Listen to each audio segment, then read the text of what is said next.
barrage. Comment tu vas? Oh, impeccable. Oh non, ah, ça c'était un engin. Enfin, mais c'était les premiers. Oh, j'ai rigolé. Ah ouais, mais ça fait des après. Ah oui, après j'ai... En 5 ans. Oh, en 5 ans, après, il y avait des tranches de lire et tout. Après, ils sont partis. Ah ouais. On les a balancés, qui valaient rien du tout. Ça, c'est des trucs qui vont de l'eau. Moi, le premier tracteur que j'ai eu, c'est un comme ça aussi. J'ai été le prendre à Landerneau en 1954. 54? Ouais, mais les premiers modèles étaient dans les années 50-52. Oh, Tu vas bien, Jacques? J'étais heureux de voir. Heureux. Toujours un peu de ferraille. Mon vieux tracteur. Ah, c'est des souvenirs, quoi. Ah ouais. Pour moi, ça fait partie d'un patrimoine parce que ce tracteur-là, il a une histoire, quoi. Il a une histoire pour moi, c'est un tracteur que j'ai vu venir dans la commune, tu vois. Ah, il y a 50 ans. 50 ans de ça, c'est le premier tracteur que j'ai connu. Non, mais c'est le tracteur de mes grands-parents, quand même. Ah ouais, là, tu vois, c'est le tracteur de ses grands-parents. Oui, c'est le tracteur des grands-parents. Et vous êtes agriculteur? J'étais, maintenant je ne sais plus. Et ça vous fait quoi de le revoir? Plaisir. J'avais 3-4 ans à l'époque.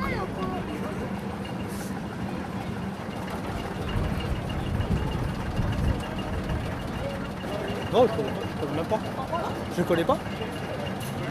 Je le connais pas du tout. C'est un truc qui est sentimental pour lui aussi parce qu'il a passé là 10 fois hier dans la journée peut-être de voir ce tracteur là. Ça lui fait plaisir de voir ce tracteur là, ça lui rappelle son enfance apparemment.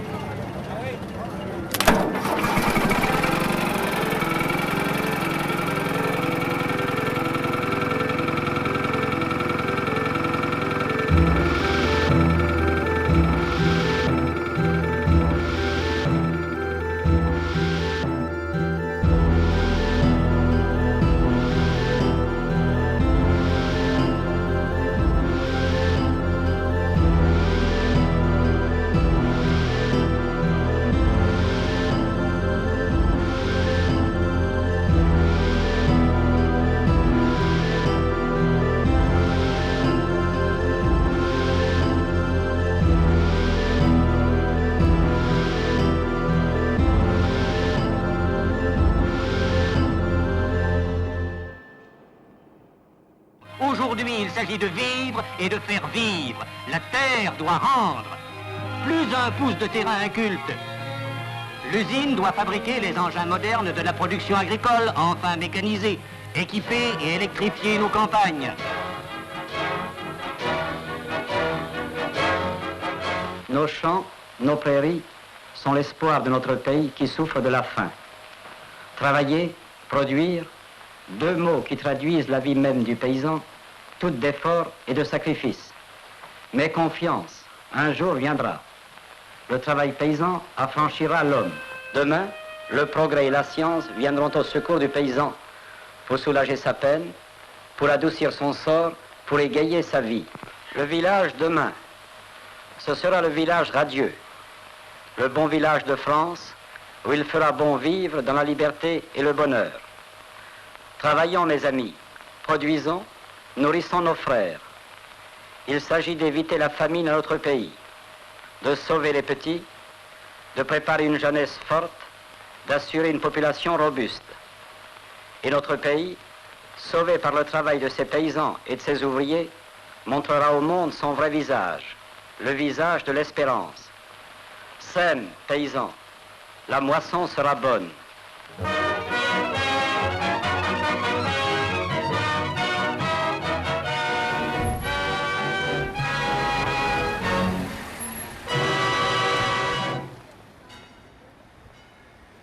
Au sortir de la guerre en 1945, la France agricole était aux 3/4 un pays d'exploitation familiale. Échappé à ces structures, seulement le grand bassin parisien. Tout le reste était un pays de petites exploitations, à la taille d'une paire de bœufs ou d'une attelée de chevaux la plupart du temps.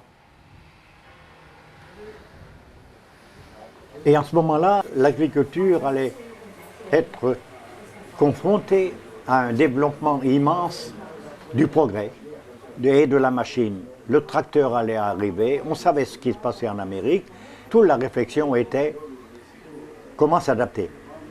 Si on est libéraux, ultra-libéraux, c'est l'Amérique, et c'est le système productiviste et, comment dirais-je, économie avant tout, c'était la grande ferme et c'était la disparition de l'exploitation familiale. Et on ne pouvait pas non plus se tourner vers la Russie où, en ce moment-là, on parlait de l'agriculture collective sous forme de sovkhoz et de kolkhoz. Or, pourtant, le monde français politique était à 28% communiste à l'époque. Donc beaucoup de regards pouvaient se tourner vers la Russie, mais pas dans le monde agricole. Le monde agricole était attaché à son indépendance, à sa liberté, mais ne voyait pas encore de solution possible du côté collectiviste. Tanguy Prigent, ministre de l'Agriculture à l'époque, croyait à l'idée coopérative et pensant qu'en achetant un tracteur en commun, on créerait déjà une structure d'agriculture en commun.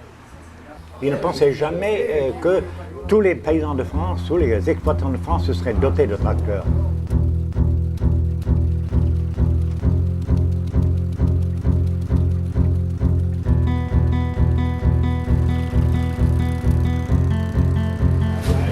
Le tracteur, c'était l'avenir. Le tracteur, c'était l'élément fondamental, et c'était l'avenir qui allait se faire derrière ce tracteur. Mais on n'en soupçonnait pas la vitesse à laquelle il serait venu et le résultat technique qu'il aurait apporté.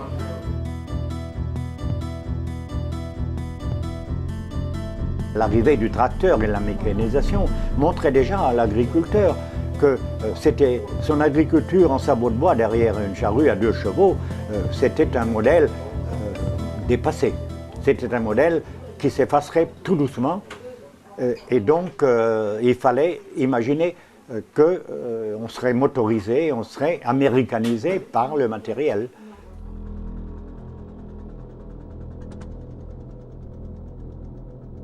Nous ne doutions pas de la rapidité et de l'importance de leur force économique et des moyens mécaniques qu'ils allaient développer et améliorer. Nous ne doutions pas quelle force économique ils allaient être, mais nous savions que ça existait. Nos tracteurs venaient en parlant d'Amérique, nos batteuses parlaient d'Amérique, évidemment. Et puis il y a eu une émigration bretonne en Amérique, cherchant du travail d'Amérique, qui nous disait ce qui se passait dans ce pays-là est inimaginable pour nous. Nous sommes des gamins à côté de ce monde-là.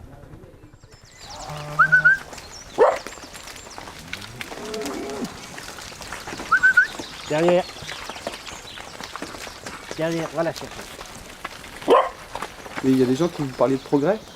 Oui, des progrès. Ben, il y avait des progrès à faire, toutes sortes de progrès. Par exemple, quand on nous a appris aussi à mesurer le nombre de pas qu'on faisait dans la journée. Je faisais je ne sais pas combien de mètres par jour ou de kilomètres pour aller chercher du fourrage à mes bêtes qui étaient ici. Donc il fallait apprendre à gérer tout ça quoi, pour être performant autant que possible. Quoi. Tout ça, c'est des notions ça coule de choses sur eux, mais de par toi-même, tu n'as pas idée de penser ça des fois. Le tracteur, c'était le progrès. C'est un progrès dans un sens. Quoi. Ça a permis automatiquement, ça a permis d'avoir de la main-d'œuvre pour l'industrie. Puisque avec un tracteur, on pouvait faire plus. Et il y a beaucoup qui sont partis. À l'industrie, on est parti à Rennes, chez Citroën, on est parti un peu partout. Et toi, t'as acheté un tracteur quand, là? En 61, à Renault. N72, ils appelaient ça dans le temps. Pourquoi t'as acheté ça? Pour faire comme les autres. Les voisins étaient plus avancés que moi en matériel. J'ai quand même acheté du matériel avec eux sans en avoir l'utilisation vraiment, mais pour rester dans le groupe. Quoi. Et finalement, ça m'a profité quand même. Et pourquoi tu voulais rester dans le groupe? Pourquoi? Parce qu'autrement j'aurais été tout seul. Qu'est-ce que j'aurais fait? Il faut être dans le groupe, puisqu'il fallait de l'entraide dans ce moment-là. J'aurais été tout seul avec qui on avait parlé de rentrer des foins par exemple, mais Et on va dire, ben, tout seul, tu ne peux pas faire. Bon, quand les autres sont motorisés. Bon, si les autres vont avec une remorque à tracteur, bon, là, automatiquement, s'il y a 1 ou 2 kilomètres à faire pour aller au champ, avec le tracteur, tu iras beaucoup plus vite. Hein, avec les chevaux, c'est pour ça. C'est pas nécessaire de faire toutes les bêtises que font les autres, mais il faut quand même faire suivre, quoi. Minimum.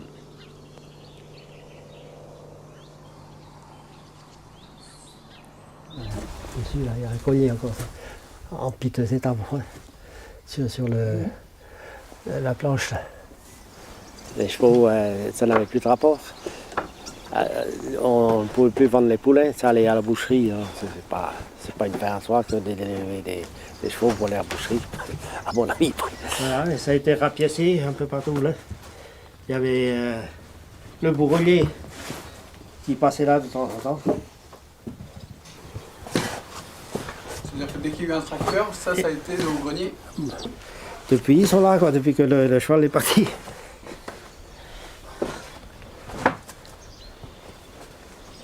Ouais. Une époque révolue.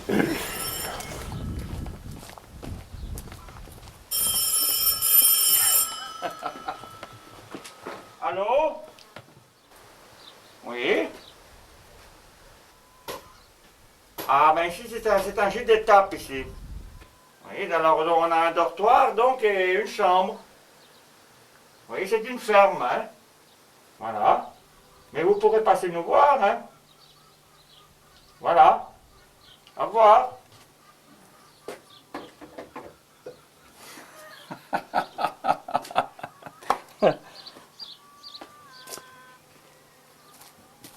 Deux chevaux pour un tracteur. On vendait 2 chevaux, on avait le droit à un tracteur. Oui. Ah oui, c'était comme ça. Oui, plan Marshall, oui. Il est parti à la boucherie, les chevaux. Ben, souvent, ils étaient replacés ailleurs parce qu'il y avait toujours des petites fermes. Tu sais, mais il y en a combien qui sont allés à la boucherie, c'est sûr. Il y en a sûrement. Oui, Ah, c'était ça, 2 chevaux, un tracteur. oui, 2 chevaux, un tracteur.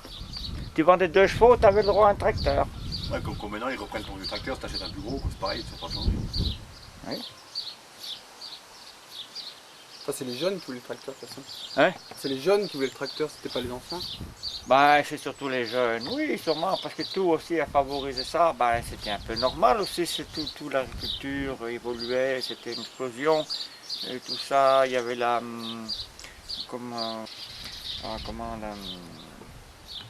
Jacques, Ah ouais. la jeunesse agricole, tout ça, l'église favorisait beaucoup le modernisme. Hein.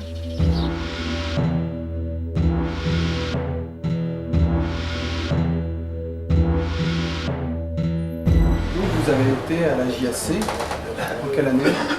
Alors, je suis entré à la JAC en 1940. Dès qu'il y a eu la défaite, il y a eu un sacré coup de masse sur nos têtes. Et en ce moment-là, il y avait un mouvement de jeunes qui prenait corps auprès de toute la jeunesse, nombreuse, et entourés de jeunes prêtres très dynamiques, et qui ont trouvé un vide devant eux, n'ayant plus de service militaire à faire, n'ayant plus que de constater le désastre. On nous propose des activités, on nous propose des rencontres entre jeunes, on nous propose voir, juger, agir, qui était le sigle, qui était le ferment de la JAC.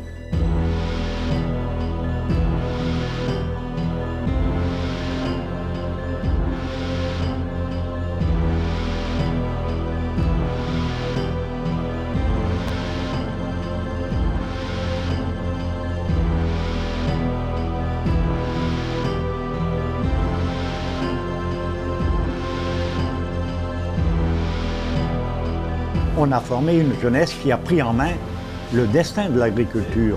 Ça a été incontournable, on ne peut pas effacer de la carte de ce pays-ci et de tout l'ouest, de toute la France d'ailleurs. On est obligé de tenir compte aujourd'hui de ce que la JAC a fait pour préparer cette jeunesse à recevoir, à aborder cette motorisation qui était inéluctable. La machine existe, elle viendra.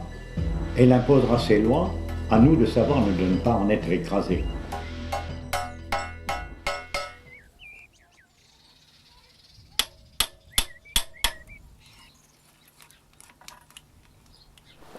vers les années 50, les gens, bon, ils ont préféré de laisser l'ouvrier agricole partir et puis investir dans un tracteur. Moi, j'ai jamais eu envie de suivre le troupeau, là. J'avais un peu l'esprit de contradiction et puis j'ai réfléchi un petit peu. Je dis, eux, ils vont s'agrandir, laissons-les s'agrandir, laissons-les. Je me dis, mais il ne faut jamais faire comme le voisin. Mais ça, c'est le monde paysan.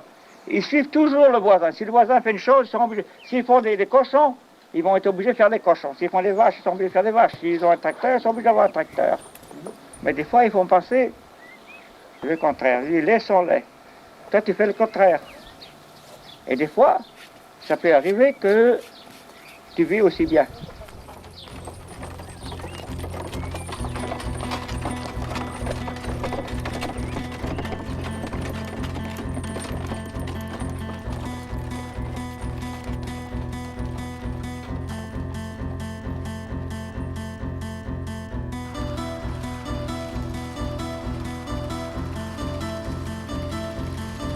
Moi, j'ai bien vu des gens, des bonariens, de marchands de tracteurs, qui sont venus me voir des centaines de fois, que je leur ai jamais dit que je ne voulais pas acheter de tracteur.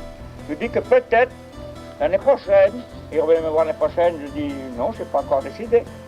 Je dis, ben, c'est peut-être passé encore dans 1 an, peut-être que... Et puis voilà, et à la fin, ils sont plus venus me voir, ils sont découragés. Travaille régulièrement. Et quand on a trouvé de gueules aussi. Mais oui, mais là, vous amenez pas du tout, alors.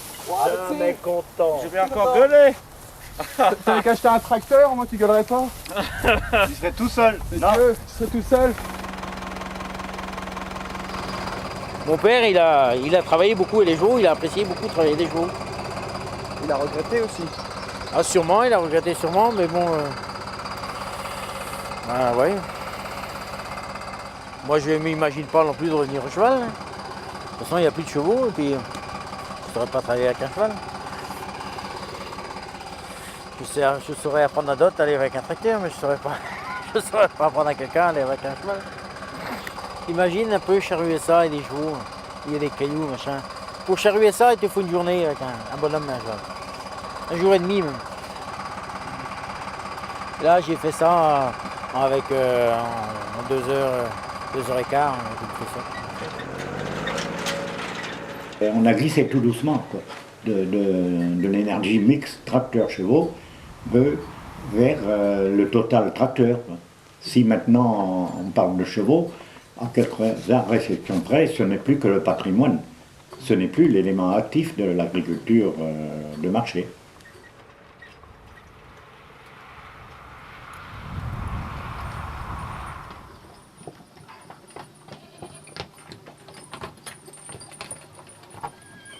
Là, je comprends les paysans qu'ils aient voulu quelque part changer un peu de monde. Bah ouais, c'est quand même dur, hein. C'est du boulot tout le temps, quoi, quand même. Tout le Si temps. tu veux, ça va à un rythme. Oui, un rythme, oui. Il faut garder le rythme. Ouais, c'est ça. Ouais. Mais c'est du boulot tout le temps, quoi, constamment. Et oui. Là, mais enfin, on peut pas reprocher à des milliers de paysans d'avoir Moi, voulu. je reproche rien à personne, moi. Ah non, je sais. Ouais. Non, mais ça peut être du discours aussi, quoi. Moi, je reproche rien à personne. Chacun fait sa vie comme il sent, comme... Voilà. Ma vie, c'est ma vie, la tienne, c'est la tienne. C'est vrai. T'as pas choisi la plus facile. La ferme, au lieu d'être un lieu de vie familiale, devient une entreprise, avec ses règles d'entreprise, c'est-à-dire une économie, un chiffre d'affaires, une obligation de tirer des résultats. Ah, évidemment, il y a eu une émulation immense. Évidemment, quand un tracteur neuf arrive, le voisin n'est pas loin d'en acheter un mieux. La grande aventure est venue par le Massey Ferguson parce qu'elle avait une charrue réversible. La charrue réversible était nécessaire pour un labour à plat parce que il fallait que de son siège de tracteur, en appuyant sur un bouton, on puisse retourner la charrue pour continuer le sillon vers l'autre bout du champ. Tracteur Ferguson, charrue Ferguson. Donc c'est le système de charrue Ferguson. Retournement hydraulique. On faire tourner sur eux. Il y a un peu d'attention. Cette hydraulique a été une transformation immense dans l'agriculture.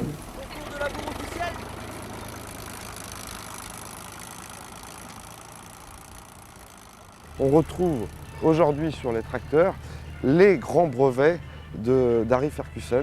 Le système 3 points du petit gris, on le retrouve aujourd'hui, sauf que sur un petit gris, on avait une capacité de relevage qui était d'à peine 1 tonne, et sur un engin comme ça aujourd'hui, on est passé à 12 tonnes. On retrouve aussi du petit gris sur le tracteur d'aujourd'hui, la prise de force.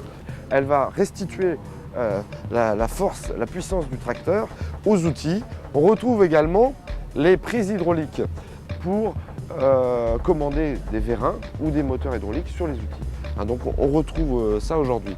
Alors le tracteur, bien sûr, est constitué d'un moteur, d'une boîte de vitesse au milieu et de 4 roues motrices. On retrouve toujours le principe du petit gris qui a été grossi.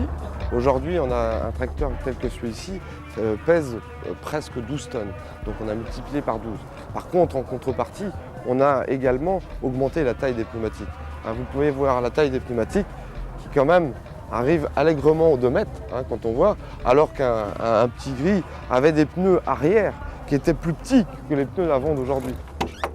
Donc, alors là, vous voyez qu'on a quand même 4 marches pour monter dans le tracteur. Ça montre la taille. On retrouve un siège, un volant. Donc, tout le confort d'aujourd'hui, l'inclinaison du volant et la hauteur. Aujourd'hui, l'évolution se fait beaucoup dans le confort. On imagine mal de passer 12 heures dans une journée en plein hiver sur un petit gris qui n'avait pas de cabine. Bon, quand on est dans un tracteur comme celui-ci aujourd'hui, on a le chauffage, on a la radio, donc on a tous les éléments de confort qui permettent de travailler une longue journée sans être fatigué. Voilà, messieurs. Le tracteur, c'était un moyen de prouver que il y a, même maintenant, je pense, que pour beaucoup de gens, que tu as une certaine réussite parce que tu peux montrer que tu as un gros tracteur. Entre agriculteurs, c'est afficher une certaine promotion en fait. Tu es parti d'un tracteur de 30 chevaux, puis en fin de carrière, tu arrives à 100, donc tu as progressé. Tu es toujours paysan, mais tu as une plus grosse ferme, tu as réussi à faire une maison, enfin plein de trucs, et puis c'est bon, t'es un bon. Quoi. Puis ceux qui se contentent, si tu veux, d'une vie, ou un train de vie plus modeste, c'est que tu dis, moi j'en ai rien à foutre, moi, si j'ai envie d'aller au Palourde aujourd'hui, je plaque mon tracteur, je vais faire mon truc. Il n'y a pas autant d'obligations de résultats, ces gens-là, ils sont aussi heureux que les autres. Puis de toute façon, les firmes aussi nous poussent pas beaucoup à acheter des tracteurs. Ceux qui nous vendent, ils préfèrent vendre parce que le chèque est plus gros à toucher et puis ils ont des marges plus fortes. Donc... Évidemment, les prix ont augmenté proportionnellement aux produits. On est parti d'un petit gris qui était pas cher du tout à l'époque. On arrivait à vendre 2 chevaux, avec 2 chevaux, on arrivait à acheter un petit gris. Aujourd'hui, il faudrait des milliers de chevaux, peut-être pas des milliers, mais un tracteur comme ça va aller à 500 600 000 francs. En plus du tracteur, il y a l'achat du tracteur, mais aussi il faut des équipements derrière. Parce qu'avoir un tracteur tout seul, on ne va pas en faire grand-chose. Et donc il faut lui rajouter au minimum une grosse remorque, une charrue, une herse rotative. Donc tous ces outils, donc vous comprenez le montant global qu'il peut y avoir quand on rajoute tous les équipements derrière. Parce que un tracteur, c'est une base sur laquelle on va lui mettre des outils différents en fonction du travail qu'on a à faire. Quoi. Moi, je sais que des gens, ils m'ont pris pour un rigolo, mais c'est sûr, qu'est-ce que tu vas foutre avec ça? Il est beaucoup trop petit, tu aurais dû prendre au moins 15 chevaux plus. Pour que faire? Si je prends un plus grand, je ne peux pas passer dans mes étapes avec. Alors j'achète un tracteur et puis je suis obligé de vider à la fourche à la main. Ça va pas. Je vais faire prendre un tracteur adapté à ce que je fais, ce que je veux faire. Mais est-ce qu'il n'y a pas une pression aussi dans le milieu agricole pour aller de l'avant, quoi. Ce qu'on appelle aller de l'avant, c'est toujours investir plus, bien sûr qu'il y a une pression. De tout, la pression que se mettent les agriculteurs entre eux, parce que bon, ils disent ouais, Ouais, t'as vu, celui-là, il a acheté un machin, donc tac, il met un bout un peu le mou, et puis bon, t'as les organismes agricoles, t'as le crédit, qui dit bon, qu'est-ce que tu as à foutre, là tu fais du bénéfice, si tu investis pas, tu auras trop de charges. Donc, arrivé à un certain point, il y a une course, parce que quand tu dégages pas de revenus, tu fais ce que tu as, et puis tu fais durer le truc, et quand tu commences à avoir des revenus, ben, tu dis, ben ouais, mais c'est bien beau, mais là je paye trop d'impôts, donc tu repars, quoi. Tu réinvestis pour payer moins d'impôts, puis on fait des grosses porcheries, des gros tracteurs, des gros machins. C'est ça le moteur en fait. Aujourd'hui, les agriculteurs qui utilisaient des 30 chevaux il y a 30 ans, régulièrement aujourd'hui utilisent des 100 à 130, 140 chevaux. Bon, ces tracteurs-là de 260 chevaux comme celui-ci est plus destiné à des entrepreneurs de travaux agricoles comme c'est leur fête aujourd'hui. Les entrepreneurs de travaux agricoles, on le rend en couple. Ce n'est pas sans raison que les entreprises de travaux agricoles réalisent 60% des travaux de récolte, 75% des travaux d'ensilage, 50% des travaux du sol, 70% des semis. Et on pourrait allonger la liste. Le salon Etatec est une vitrine du savoir-faire des entreprises de travaux agricoles. Des matériels, des techniques, des hommes, tout un programme. Pour vous, les constructeurs et les réseaux de solutions, que ce salon soit un moment privilégié de rencontres fructueuses. Dans tous les sens du terme. Pour les clients des entreprises, c'est une occasion unique de voir des matériels nouveaux au travail, de comparer, de s'informer sur de nouvelles techniques. Pour vous, les agriculteurs, n'oubliez pas que l'entreprise reste et restera encore le meilleur moyen de faire baisser vos charges de mécanisation. Bonjour Marie-Claude, Guy Garner. Je téléphone pour semer des maïs cet après-midi. C'est possible? Oui. Donc les parcelles sont à Pénaverne. Ouais. Voilà. Ben, il y a 2,5 hectares à semer en 3 parcelles. Enfin, ce qui est prêt, pour ce qui est à préparer, on verra plus tard. Oui, oui.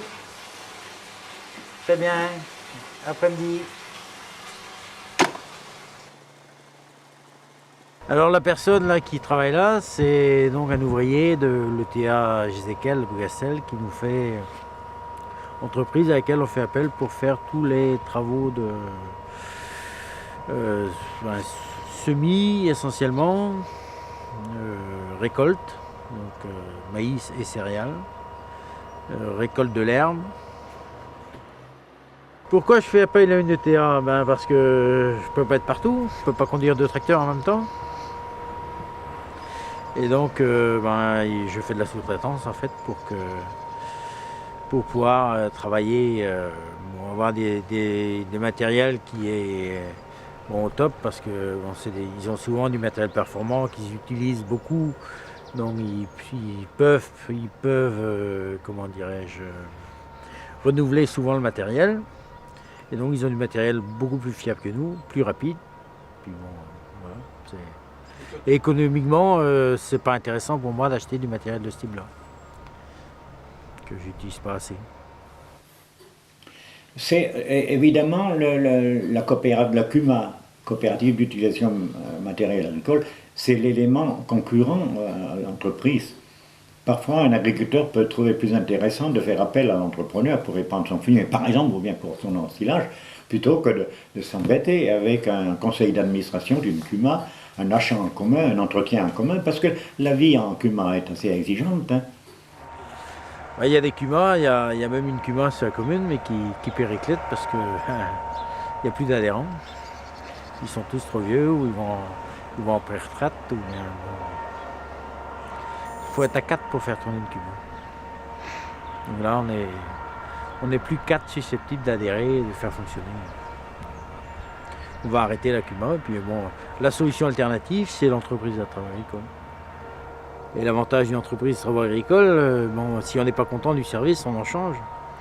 Une CUMA, une fois qu'on est dedans, qu'on a mis des parts sociales, on est un peu condamné à s'arranger avec les gens. C'est bien aussi. On allait s'arranger avec les gens, mais bon, c'est pas toujours simple. Je sais pas si les agriculteurs ont changé tant que ça, mais avant ils étaient contraints de s'entendre. S'ils s'arrangeaient pas, ils périclitaient. Maintenant, comme on a plus de moyens, chacun, après tout, j'ai rien à foutre, je fais mon truc, et puis basta. Parce qu'avant, c'était le noyau, il y avait besoin de l'entraide, ça faisait partie de la vie sociale, ça faisait partie de la vie tout court.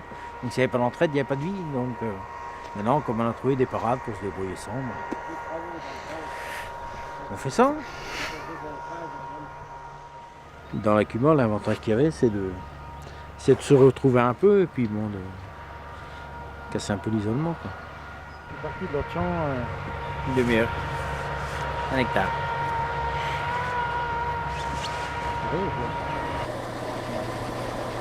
Là, ça se termine quand même. Petit à petit, ça va remplir, c'est ça. 2 hectares, pas 2 hectares, j'en ai marre. Il est temps de couper le foin. Il y a du brome et puis couper. Bon, c'est comme ça. Bon, bien.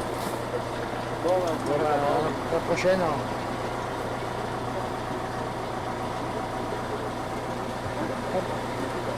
Il est parti voir notre client.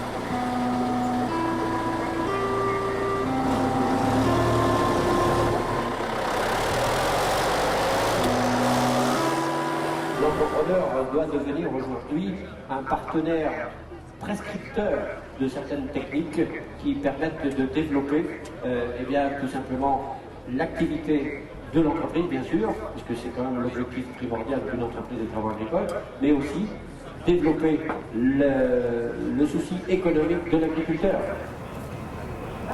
Finalement, la solution ETA, c'est une solution très pratique. Tu n'as pas la gestion du parc à t'occuper. Le gars, il va retourner un charrue. Si j'ai un grand chantier, que je suis pressé, j'appelle le TA, et puis voilà, c'est classé. C'est vite fait et bien fait. Hop. Non, il n'y a que ça qui compte. Vite fait et bien fait. Voilà, voilà. Que dire d'autre?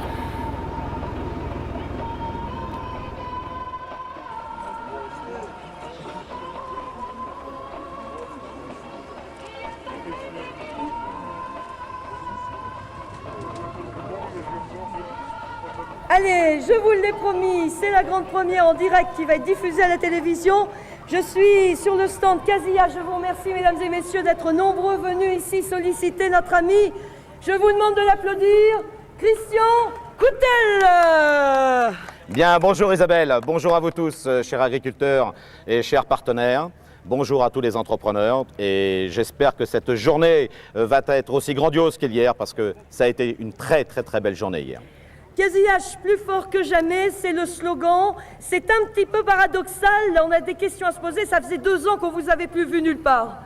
Beaucoup de nouveautés, beaucoup d'innovations et surtout CASE qui évolue. C'est-à-dire que nous avons préféré pendant 1 an ou 2 ans aller à l'encontre des agriculteurs à travers la France, à travers le Technotour, à travers beaucoup de manifestations géantes qui nous ont permis l'année dernière entre autres de rencontrer près de 12 000 agriculteurs en 6 semaines. On dit un casillage plus fort que jamais, on dit un casillage qui a pulvérisé le record du monde de la bourre, mais on dit un casillage aussi qui, de son mariage avec New Holland, est-ce que c'est de l'info, de l'intox, ferme des usines et se prend de gigantisme face à la mondialisation. Je suis dur là, mais c'est une question que vous aimez et je pense que vous allez nous apporter une réponse. Eh bien, sans aucun problème, on peut répondre très franchement. Pourquoi les fusions aujourd'hui ? Tous les constructeurs, vous ne pouvez pas ouvrir un journal sans aujourd'hui voir un constructeur automobile, voire dans l'agroalimentaire. Eh bien nous, avec CASE et New Holland, nous avons décidé de former une société qui s'appelle CNH, c'est-à-dire l'abréviation des 2 sociétés, CASE New Holland. Alors l'objectif, il est clair, c'est d'être plus gros, plus important, d'être présent sur tous les marchés mondiaux, c'est-à-dire que ce soit en Afrique, en Asie, dans les pays, je dirais, d'Afrique du Sud, d'Australie, des États-Unis, l'Europe.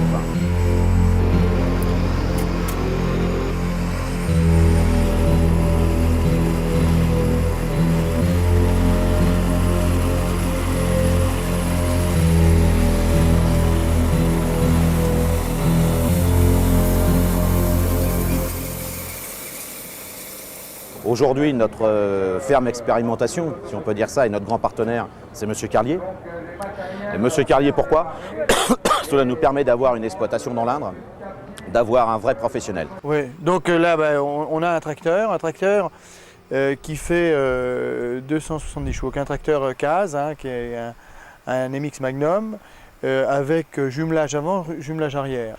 Les gens qui viennent là, et je veux dire, ils sont plus époustouflés de la taille du tracteur, etc., que de tout de suite pour pouvoir poser les questions sur la nouvelle technologie, quoi. Qu'est-ce que l'agriculture de précision va pouvoir nous apporter? Donc ça, c'est la disquette sur laquelle on a enregistré un certain nombre de choses. Donc, je le mets là. Alors ça, c'est l'Universal Display. C'est le nouveau capteur de chez CAZ. Voilà. Je mets en route. Alors là, il y a l'ordinateur du tracteur. Voilà. Contrôle GPS, ok, voilà. Ça, c'est le pourtour de la parcelle. La flèche nous indique exactement où on se trouve. D'accord? Ensuite, on va aller dans configuration, calibration, produit, A, B. Ok. La vitesse est dite, on va mettre 10 km/h, 10, ok. Bloc, contrôle. Donc là, c'est pareil, bon, le moteur ne tourne pas, mais on peut avoir la pression d'huile, le régime moteur, la surface du champ et dans la saison, le nombre d'hectares que l'on a fait.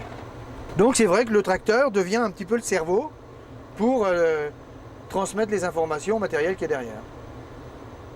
Mais si vous travaillez avec Daniel Carlier, c'est qu'il y a une raison, c'est quand même une exploitation en Inde, c'est une grande surface. Donc est-ce que ce système-là, ces nouvelles technologies seront adaptables, par exemple, dans les petites exploitations bretonnes? Oui, alors. Comment les agriculteurs vont s'adapter à cette nouvelle technologie?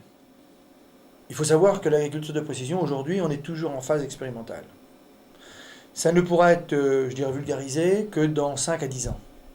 Il est bien évident que les agriculteurs vont devoir passer par des phases de sensibilisation et de formation. Mon employé que j'ai là n'a pas de formation spécifique, etc. Je l'ai emmené avec moi aux États-Unis. Il a suivi 1 ou 2 formations avec les gens de chez CAZ en même temps que moi, etc. Et ça marche très bien. Bon, je le mets pas, c'est pas lui qui est sur l'ordinateur pour faire délimiter les zones, etc. Mais en ce qui concerne la conduite du tracteur, il n'y a aucun problème. Il s'y est mis avec une grande facilité. Ça sera valable uniquement, bien sûr, pour des gros agriculteurs. Bon, ça ne représente que 5 à 10%. Par contre, toutes les corporations, que ce soit entrepreneurs, puisque nous sommes aujourd'hui sur un salon d'entrepreneurs, je pense que d'ici 3 à 4 ans, 50% des entreprises en France seront obligées systématiquement d'investir dans ces domaines-là, de l'agriculture de précision avec CAZ ou avec d'autres. L'agriculture de précision, on en est au b.a.-ba, je dirais, de l'agriculture de précision, même si on est déjà très développé. Parce qu'il manque justement des utilisateurs d'agriculture de précision. Il faudra que les gens soient bien imprégnés de ça. Notre objectif, c'est d'aller à l'encontre des agriculteurs, de bien leur expliquer, de bien leur faire concevoir comment c'est conçu et de leur faire percevoir les avantages de ce système. Et ça, je dirais que ce n'est pas en quelques secondes ni en quelques heures autour d'une table que l'on fera comprendre à des gens l'utilité de ces nouveaux systèmes.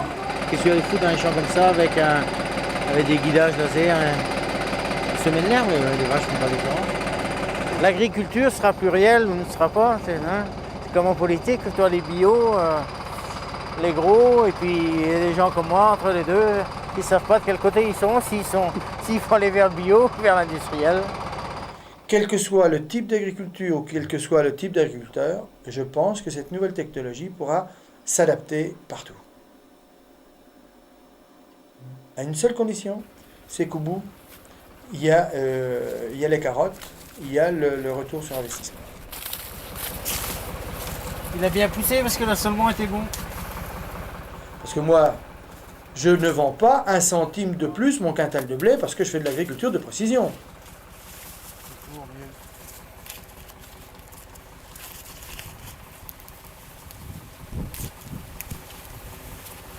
tapis, bien rempli, bien fécondé.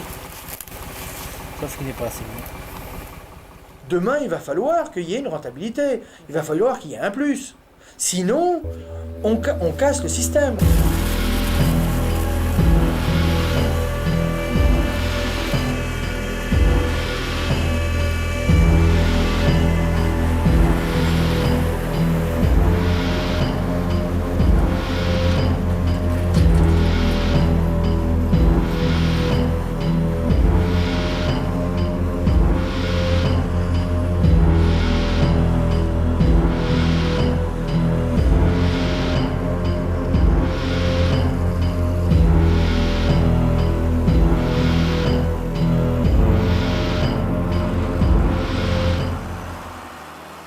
On ne peut pas reculer contre le progrès.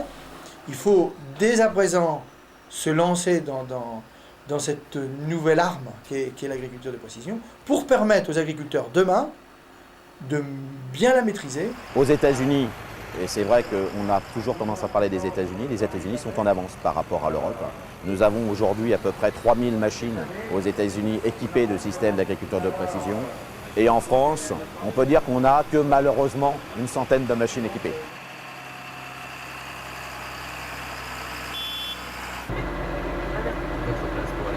Il n'y a pas de limite pour l'instant. On n'est pas arrivé aux limites. Dans les centres de recherche, les tracteurs aujourd'hui tournent jour et nuit en ingénierie et sans conducteur. Les ordres sont transmis par ordinateur et donc ce sont sur des pistes de torture, on peut appeler ça sur des pistes de torture. Ça avance, ça recule, ça tourne, seul, sans chauffeur. On peut tout imaginer. Hein. Aujourd'hui, il existe à titre expérimental des tracteurs qui pourraient éventuellement être conduits sans chauffeur. Bon. Ça, c'est à titre expérimental. Je ne sais pas, j'espère devenir assez vieux pour pouvoir aussi voir quelques expérimentations sur le sujet.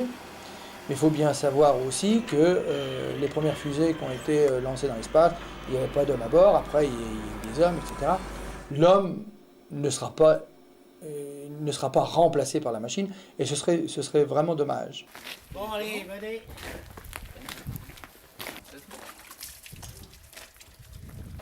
On espère préparer un sang chaud.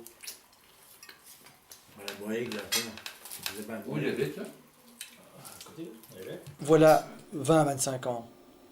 Quand j'étais technico-commercial, il y avait encore, 25 à 30 ans, il y avait encore des exploitations de 40, 50 hectares, 60 hectares.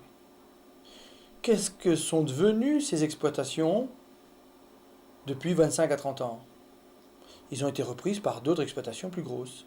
Aujourd'hui, je m'aperçois qu'autour de chez moi, les exploitations grandissent. Ceux qui étaient à 200, ils sont passés à 300, 400. Ceux qui étaient à 400 sont passés à 500, etc. Et puis c'est une course à l'agrandissement.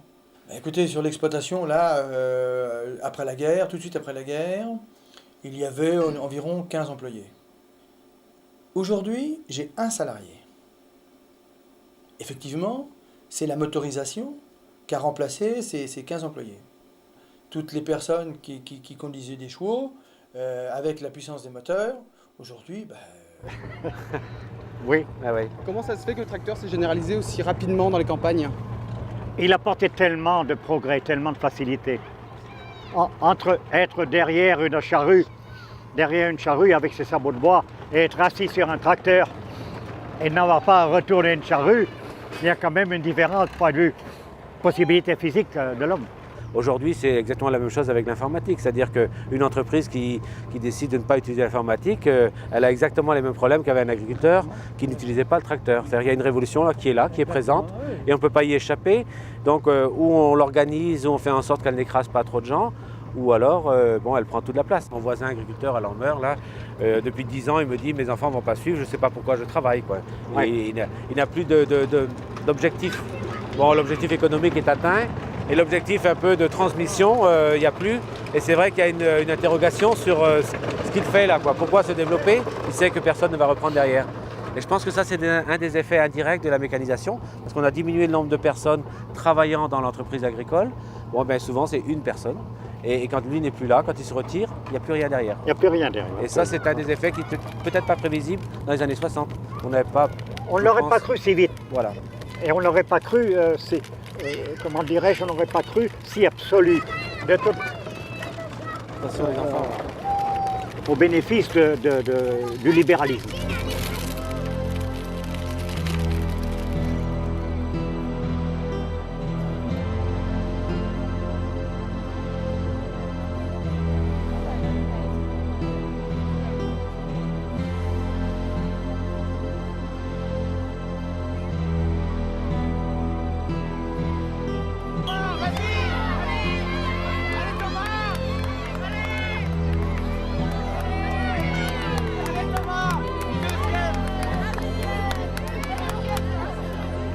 C'est ton tracteur, ça tu le reconnais?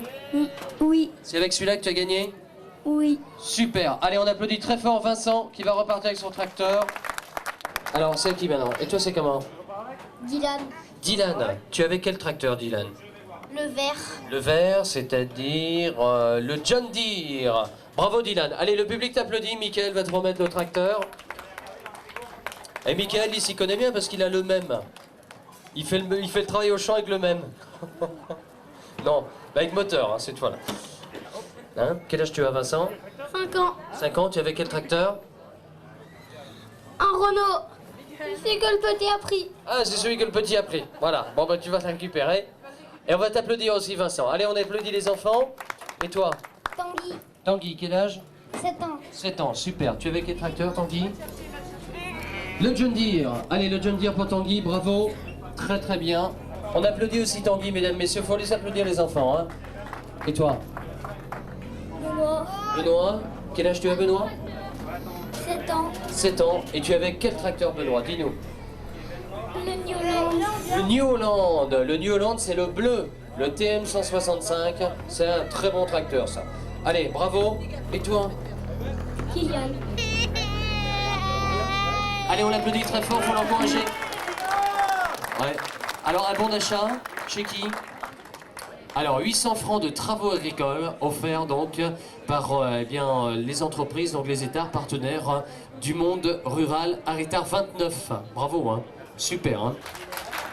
Pour le premier du concours départemental de Labour, Monsieur Courvenec, vous allez offrir également cette superbe reproduction, ce très très beau trophée qui représente finalement l'emblème de la mécanisation de l'agriculture, tout simplement. Ouais. Bravo, bonsoir.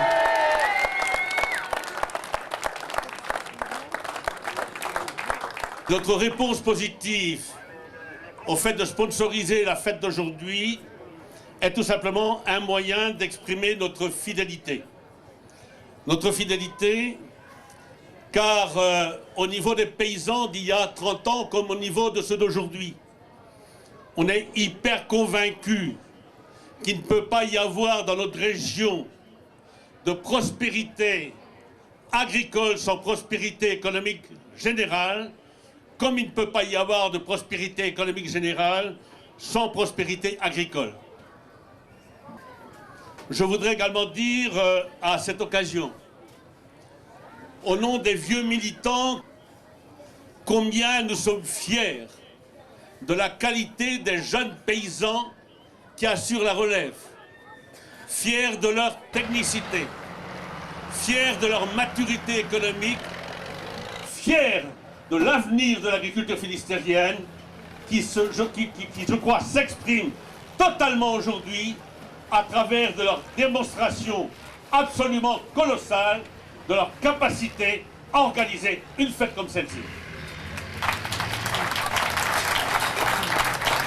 Voilà un message encourageant, Monsieur Kovanec. Bravo à tous, bravo à ses concurrents, ils ont beaucoup de talent, ils ont été récompensés aujourd'hui, ils le méritent. Et comme le disait Monsieur Kovanec à l'instant, il y a quelques instants, eh bien, elle a fière allure, la jeune génération des agriculteurs finistériens.